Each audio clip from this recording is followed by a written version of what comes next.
আসসালামু আলাইকুম সুপ্রিয় কৃষিজীবী ভাই বোন বন্ধু সবাইকে অনেক প্রীতি ও শুভেচ্ছা জানাচ্ছি। আজকে দেখতেই পাচ্ছেন ছবি দেখে যে কি বিষয় নিয়ে আজকে কথা বলবো। আসলে চোখে না দেখলে বিশ্বাস করতে পারবেন না আপনারা যে কি পরিমাণ আসলে আল্লাহর নেয়ামত এই বড় যে বর্ষিত হয়েছে। আসলে চমৎকার, দেখুন দূর থেকে যদি আপনাদেরকে দেখাই খুবই চমৎকার পান কিন্তু এই বরজে রয়েছে। কিন্তু দুঃখের বিষয় এখন পর্যাপ্ত পরিমাণে পানের দাম না থাকায় কৃষকদের কিন্তু মাথায় হাত দিতে হয়েছে, এমন একটি অবস্থা।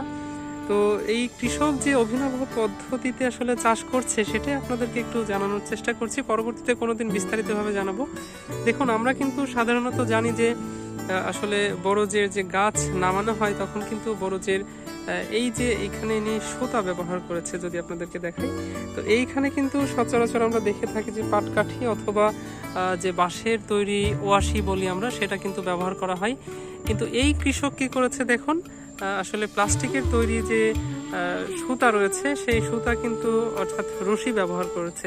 আমরা যতদূর কথা বলে জানতে পারলাম যে এই সুতা বা এই রশি ব্যবহার করার ফলে কি হবে যে প্রত্যেক বছর কিন্তু আসলে আমাদেরকে এই ওয়াশি বা পাটকাঠি পরিবর্তন করতে হয়, এতে কিন্তু বাড়তি খরচ পড়ে যায় কৃষকদের।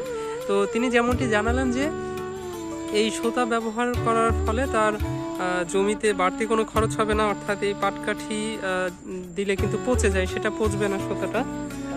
এতে কিন্তু আসলে যে বাঁধতে হয়, অর্থাৎ আমরা জানি যে পাটকাঠি দিলে কিন্তু সেইখানে বাঁধতে হয়।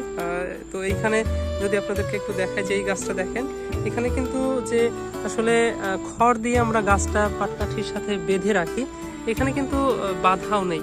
তো একই সাথে কিন্তু আমাদের অনেকটা খরচ সাশ্রয়ী হচ্ছে। তো কেমন লাগলো এই পদ্ধতিটা আপনারা অবশ্যই জানাবেন।